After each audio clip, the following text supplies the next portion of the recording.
Bueno chicos, muy buenas tardes. Bueno, en esta ocasión pues vamos a ver entonces qué son los medios de comunicación y en este caso entonces encontramos que es un sistema técnico utilizado para poder llevar a cabo cualquier tipo de comunicación. Este término refiere normalmente a aquellos medios que son de carácter masivo, es decir, aquellos que cuya comunicación se extiende a las masas, que se extiende a todos nosotros, ¿no?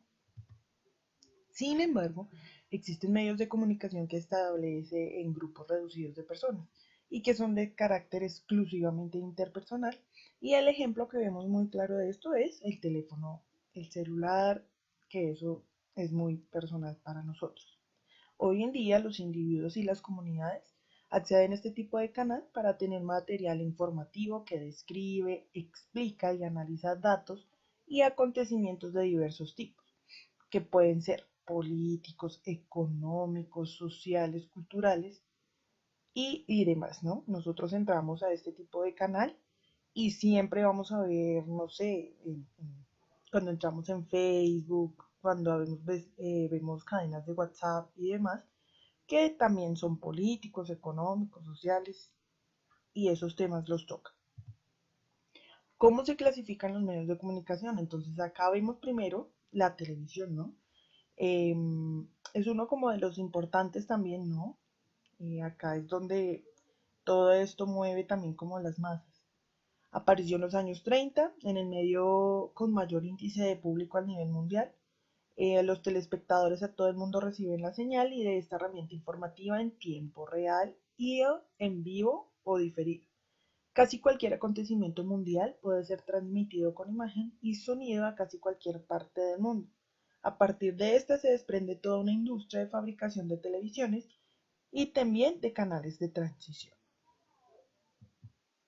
Bien, ahora vemos otro tipo que son los medios impresos, que comprenden a las revistas, los periódicos, los folletos, panfletos y todas las comunicaciones que contengan una información que es transmitida al público y a las masas también. También están los medios digitales que surgieron en la década de los 80. Estas nuevas tecnologías han logrado expandirse con masividad. Estos son los computadores personales, los celulares, los tablets y todo tipo de artefacto tecnológico con cada vez mayor rapidez que transmiten por la información llegando a miles de personas. Claro que sí, esto lo vemos a diario y siempre se presenta así, ¿no? Ahora los canales, perdón, las noticias y TTV, pues esos salen en vivo en Facebook y es muy fácil al público para que nosotros lo veamos también.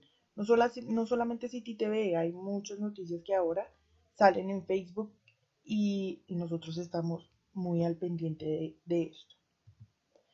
También vemos los medios audiovisuales, son los que pueden ser simultáneamente escuchados y vistos.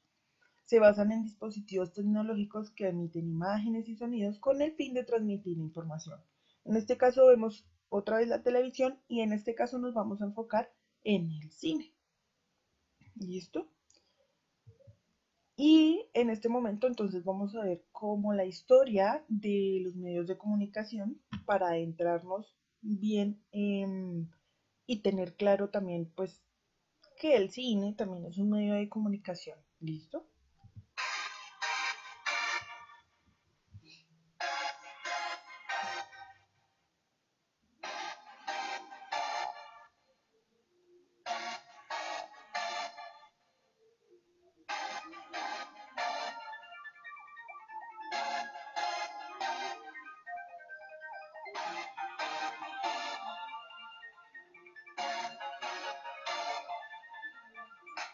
Historia de los medios de comunicación. Equipo 3.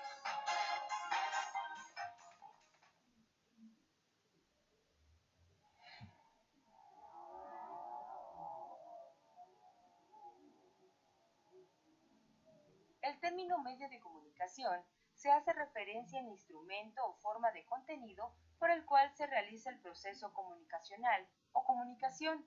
Usualmente se usa el término para hacer referencia a los medios de comunicación masivos, MCM, medios de comunicación de masas o mass media. Sin embargo, otros medios de comunicación como el teléfono no son masivos, sino interpersonales. Los medios de comunicación son instrumentos en constante evolución. Muy probablemente la primera forma de comunicarse entre humanos fue la de los signos y señales empleados en la prehistoria, cuyo reflejo en la cultura material son las distintas manifestaciones del arte prehispánico. La prensa. Antes de la aparición de los tipos de imprenta móviles a mediados del siglo XV, las noticias se difundían por vía oral, por carta o por anuncio público. Johann Gutenberg, natural de Maguncia, Alemania, está considerado como el inventor de la imprenta. La fecha de dicho invento es el año de 1450. El gran logro de Gutenberg contribuyó sin duda de forma decisiva a la aceptación inmediata del libro impreso como sustituto del libro manuscrito. Los libros impresos antes de 1501 se dice que pertenecen a la era de los incunables. Los primeros periódicos eran de formato reducido y por lo general solo tenían una página. No tenían ni cabeceras ni anuncios y se asemejaban más a un boletín que a los periódicos actuales de página grande con cabeceras en negrita y abundantes imágenes. El primer periodo inglés de tirada continúa el Weekly News de 1622 a 1641. Los primeros periódicos en Inglaterra contenían en su mayor parte noticias extranjeras, pero en 1628 aparecieron las primeras publicaciones por cuenta de los funcionarios que informaban de los debates en el Parlamento inglés. Estos periódicos se denominaban diurnos. El crecimiento de los periódicos se vio favorecido también por otros avances tecnológicos. La aparición de la primera linotipia a mediados de 1880 aceleró la composición al permitir fundir automáticamente los tipos en líneas. Se fueron perfeccionando las rotativas y las tiradas de los periódicos en las grandes ciudades, las cuales alcanzaron cuotas de cientos de miles de ejemplares. En cuanto a la historia de la prensa en España y América Latina, hay que señalar que la más antigua de las publicaciones periódicas en lengua castellana fue el Correo de Francia, Flandes y Alemania, que empezó a publicarse en 1621. 20 años más tarde, James Romeu inició en Cataluña la publicación del semanario Gaceta vinculada a esta ciudad de Barcelona, y en 1661 Julián Paredes dio a la prensa en Madrid el primer número de la Gaceta, diario que en 1697 pasó a llamarse Gaceta de Madrid. La radio. La radio, entendida como radiofonía o radiodifusión, términos no estrictamente sinónimos, es un medio de comunicación que se basa en el envío de señales de audio a través de ondas de radio. Si bien el término se usa también para otras formas de envío de audio a distancia como la radio por internet. En 1873, James Clerk Maxwell formuló la teoría de las ondas electromagnéticas, que son la base de la radio. En 1888, el físico alemán Heinrich Hertz descubrió las ondas de radio y en 1894 Nikola Tesla hizo su primera demostración en público de una transmisión de radio. Al poco tiempo, en 1895, el italiano Guillermo Marconi construyó el primer sistema de radio, logrando en 1901 enviar señales a la otra orilla del Atlántico, pero como lo hizo con patentes de Tesla, se le atribuye el trabajo a este último. Las primeras transmisiones para entretenimiento regulares comenzaron en 1920 en Argentina y Estados Unidos. La primera emisora de carácter regular e informativo es considerado por muchos autores la estación 8MK, hoy en día WWJ, de Detroit, Estados Unidos, perteneciente al diario The Detroit News, que comenzó a operar el 20 de agosto de 1920, aunque muchos autores opinan que es la KDK de Pittsburgh, que comenzó a emitir en noviembre de 1920, porque obtuvo una licencia comercial antes que aquella.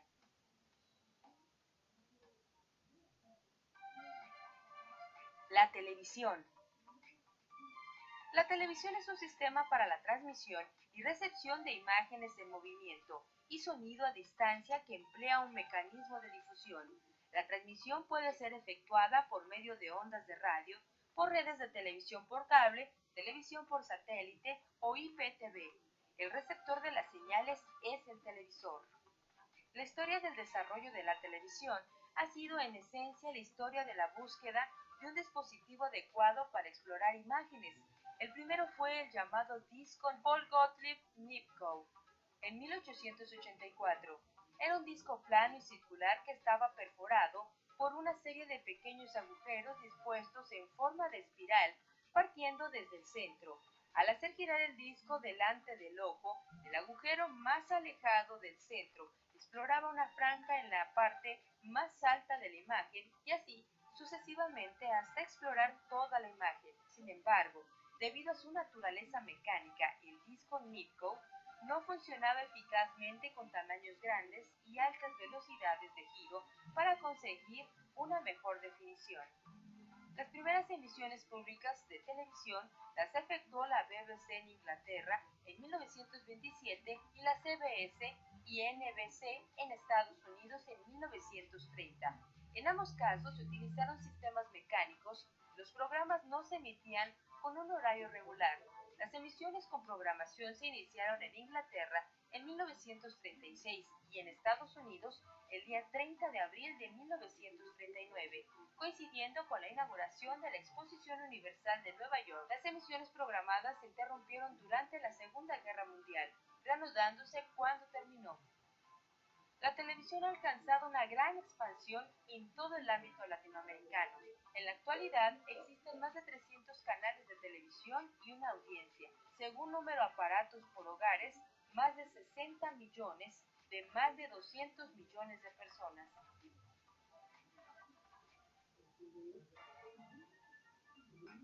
Historia de los medios de comunicación. Equipo 3.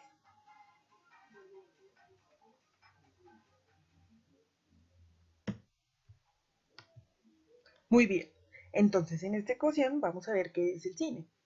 Es un arte y una técnica. Es el arte de narrar historias mediante la proyección de imágenes.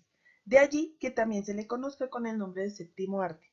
Y es la técnica que consiste en proyectar fotogramas de forma rápida y sucesiva para crear la ilusión de movimiento.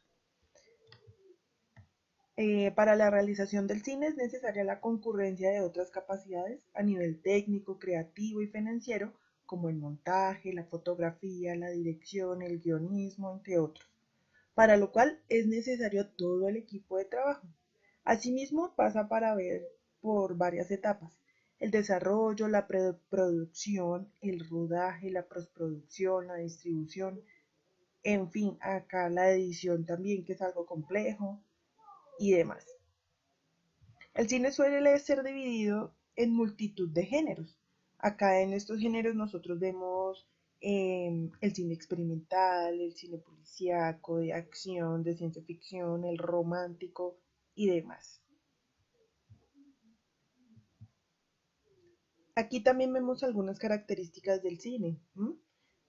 En una de estas vemos el cine de autor, que se le denomina aquel que se caracteriza por reflejar el estilo, la búsqueda, inquietudes e intereses de su realizador. Este, por lo general, tiene un papel preponderante en la toma de todas las decisiones relacionadas con la ejecución de la obra. No sé, si alguien quiere hacer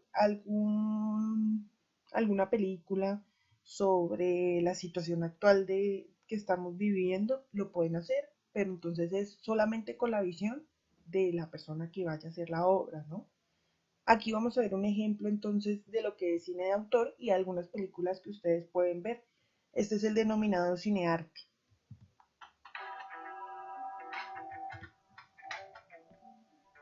Si te llama la atención el ambiente cultural de tu ciudad y te querés introducir en él sin levantar demasiadas sospechas, bueno, lo mejor que podés hacer es ver el siguiente informe de Contraplano, que te va a empapar en cuanto a los mejores directores que hacen cine de autor. A continuación, míralo para ser un instructor. El cine de autor puede ser difícil de apreciar. Se trata de películas, por lo general independientes, que no siguen los cánones narrativos convencionales, a la vez que tienen una fuerte impronta de sus directores, que por lo general también se convierten en sus guionistas.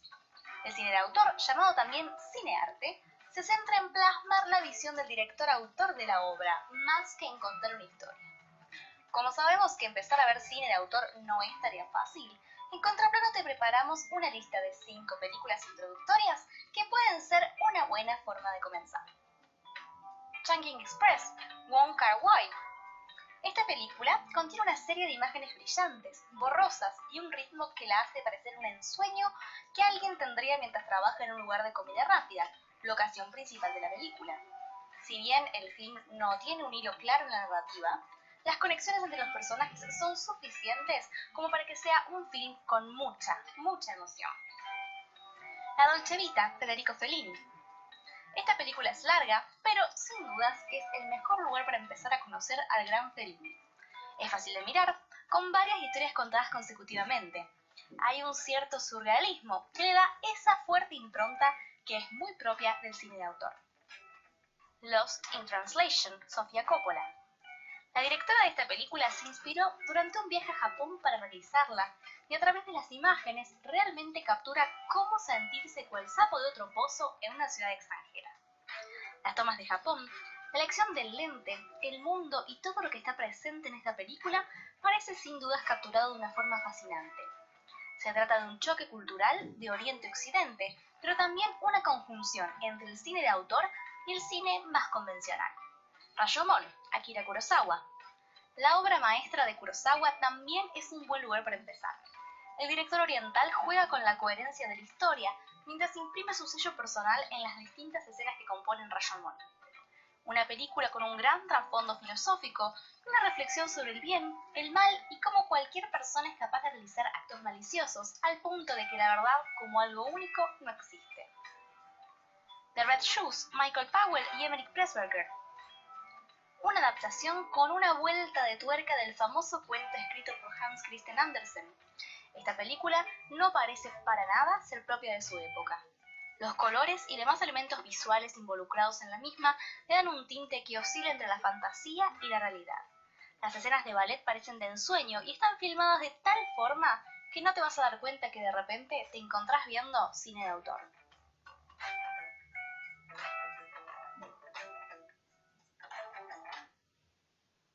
Claro, y hay muchos tabús que dicen que el cine de autor, que el cine de arte es feo, pero no, hay muchas películas que dan opiniones de verdad muy buenas y lo hacen reflexionar a uno y eso es una idea también. Tenemos también el cine comercial, se le denomina todo aquel producido por la gran industria cinematográfica cuyo objetivo fundamental es llegar al gran público con un producto de entretenimiento que produzca beneficios económicos. Es el cine que acostumbran a proyectar las salas de cine tradicionales, ¿sí? Tenemos todas como el Joker, está también estas de los superhéroes y demás. Y hay uno que me gusta mucho también, que es el cine documental, que se le denomina aquel que se basa su trabajo en imágenes tomadas de la realidad, a partir de las cuales cuenta una historia. Entonces vamos a ver un ejemplo acá de cine documental. El hecho de que en la vida existan ricos y pobres no necesariamente tiene que ser una injusticia.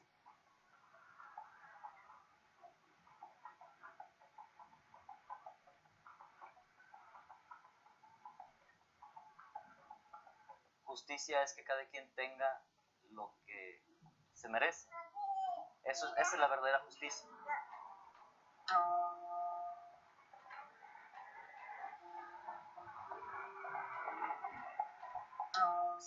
Si yo no me merezco una posición social o una posición económica mejor, no tiene por qué el gobierno o la sociedad dármela de gratis.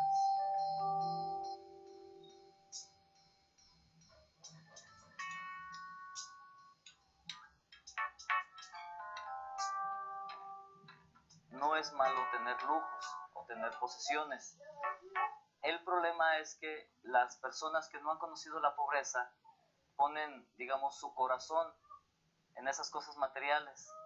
Entonces pierden la visión de la vida, pierden el sentido del dolor, pierden el sentido del sufrimiento y buscan siempre la comodidad.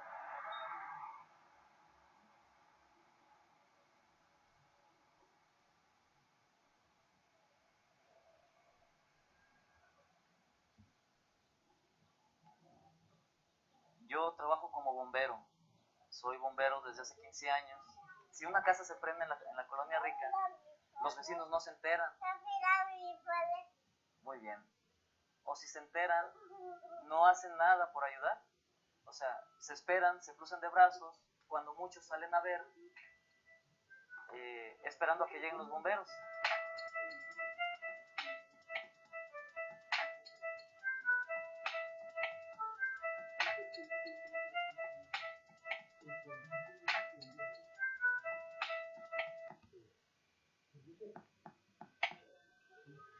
Sin embargo, en las colonias pobres como Miramar, cuando hay un incendio, yo ya sé que cuando llego va a haber 3 o 4 vecinos intentando apagar el incendio con cubetas de agua, o ya tumbaron la puerta, o ya auxiliaron a los vecinos. Es una diferencia muy marcada.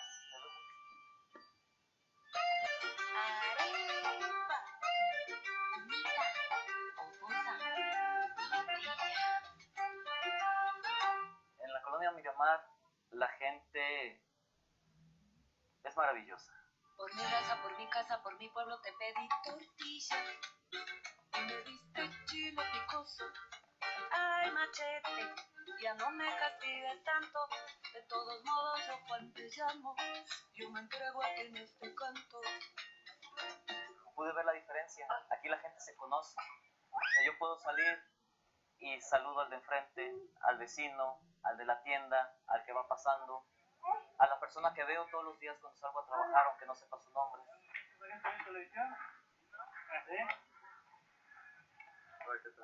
Y de alguna manera nos compartimos la lucha.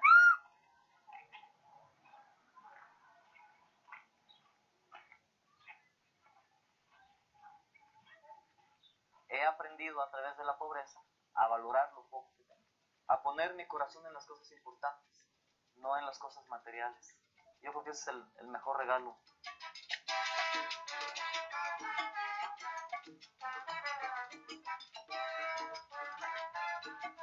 En la pobreza, cuando algo se te niega, tú entiendes que es porque no te conviene.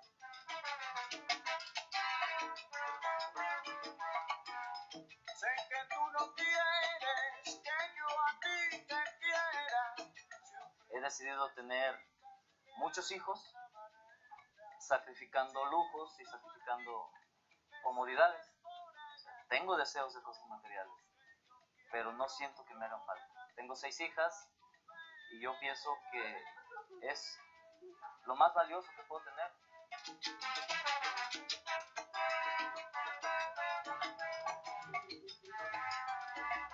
Por un lado tengo esperanza en Dios, creo en Dios y creo que Dios tiene un plan maravilloso para mí y en el que está incluido el dolor y el sufrimiento.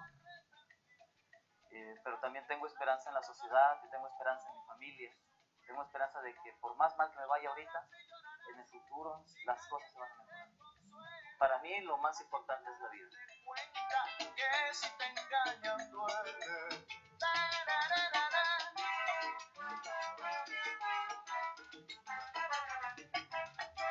Mira como yo.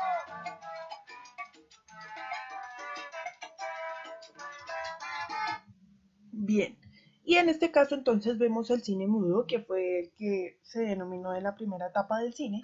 En la proyección pues es silenciosa, de modo que no cuenta con el acompañamiento de sonidos ni voces. Acá podemos ver sonidos de Charles Chaplin, también podemos ver las películas de los hermanos Lumière y algunos que se basaron en algunos libros y pues no tenían sonido, que eso fue muy difícil de poner.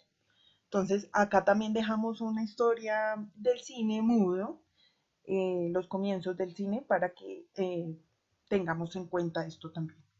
Estas imágenes son apenas una muestra de por qué amamos el cine. Aventura, suspenso, humor, lágrimas, amor, fantasía, terror, todos los sentimientos y más brotan de la pantalla grande desde hace más de 100 años. Sí, el cine no es un lenguaje tan viejo, y a partir de este primer especial de Set Films empezaremos a narrar su historia, conoceremos su origen, la aparición de los primeros grandes nombres, las corrientes más importantes hasta llegar al día de hoy.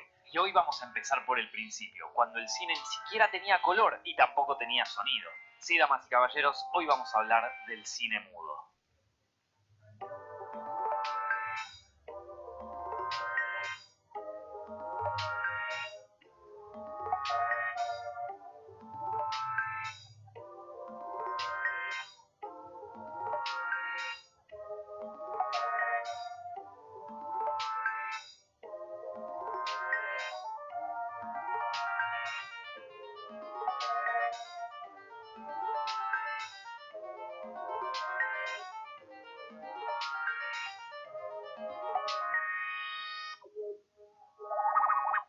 La obsesión por la imagen en movimiento viene desde siempre y con desde siempre nos referimos a la prehistoria. En las famosas cuevas de Altamira en España, entre otras pinturas rupestres, figura el dibujo de un jabalí de 8 patas. No era un ser monstruoso que habían inventado. El anónimo y primitivo ilustrador había querido recrear a la bestia en acción. Jamás imaginó que con esto se convertiría en el primer animador de toda la historia. Sí, podríamos decir que fue un pionero del cine. Más adelante, los egipcios, los griegos y los romanos también mostraron su preocupación por capturar a través de dibujos sucesivos la idea del movimiento. En Asia aparecieron las sombras chinescas, que consistían en juegos de sombras sobre una superficie blanca, iluminadas por luz ubicada a espaldas de la gente. A su vez, las sombras chinescas inspiraron en el siglo XVII la creación de la linterna mágica. Este aparato óptico consistía en una caja que tomaba imágenes del exterior y las proyectaba en su interior para luego funcionar a la inversa. Pero la época decisiva para el surgimiento del cine fue en el siglo XIX.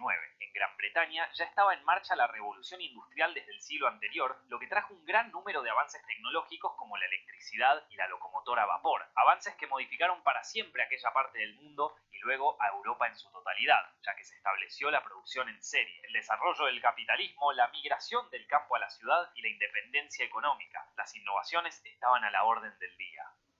Uno de los inventos de aquella época fue la fotografía. En 1816, el científico y terrateniente francés Joseph Nicephore Niepce crea la cámara oscura, un aparato que no alcanzó a la perfección hasta que Niepce conoció a su compatriota Louis Daguerre, quien perfeccionó el invento gracias a una variación de su autoría. El daguerrotipo, tal como se lo conoció, vio la luz en 1839 y se convirtió en el primer dispositivo fotográfico presentado al público.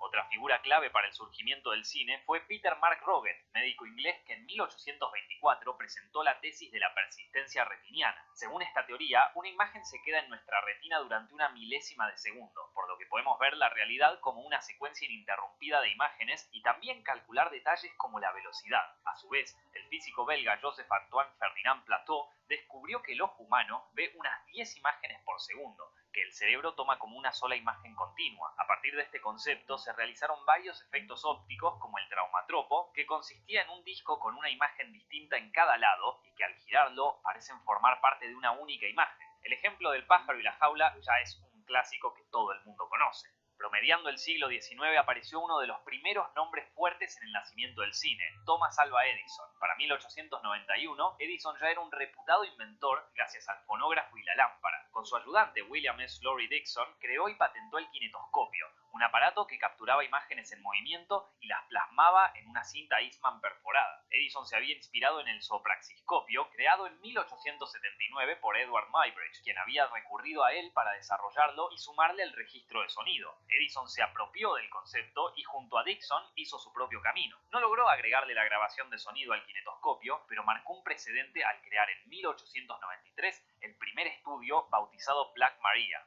El 20 de mayo de 1891 se realizó la primera proyección en sus laboratorios y para una convención de la Federación Nacional de Clubs de Mujeres de los Estados Unidos, pero las funciones de kinetoscopio resultaron limitadas y su alcance siempre fue en ámbitos privados y para un grupo selecto de personalidades. El perfeccionamiento del kinetoscopio y su masividad llegó desde Francia de la mano de los famosos hermanos Louis y Auguste Lumière. Ambos crecieron en Lyon y trabajaban en el taller fotográfico del padre, Antoine Lumière. Auguste se desempeñaba como administrador, mientras que Louis, físico de profesión, contribuyó a perfeccionar el proceso de fotografía. En 1892 se interesaron por la tecnología para plasmar imágenes en movimiento. Por medio de Antoine adquirieron un kinetoscopio y tras estudiarlo en detalle decidieron crear su propio dispositivo, más simple que el anterior, que servía como proyector y como cámara, el cinematógrafo. El cinematógrafo Lumière funcionaba girando una manivela que ponía a correr cinta de celuloide a 16 cuadros por segundo debido a la teoría de la persistencia retiniana. Por eso las imágenes se ven aceleradas, lo que caracterizó las películas mudas de aquella época. El aparato no contaba con la capacidad de registrar sonido directo, solamente imágenes, pero esto ya alcanzaba para asombrar y cautivar a todos los presentes. Tras patentarlo el 13 de febrero de 1895, los Lumière probaron el cinematógrafo realizando una serie de filmaciones que se presentaron en universidades y en ámbitos elitistas, pero en vez de guardarlas como objetos de estudio para unos pocos, optaron por mostrarlas a todo el público. Gracias a un colega fotógrafo de Antoine, vieron con el Salón Indien en el sótano del Gran Café, ubicado en el Boulevard des Capucines en París. Era un salón con capacidad para apenas 100 personas, por lo que pasaría desapercibido si la muestra no era un total éxito.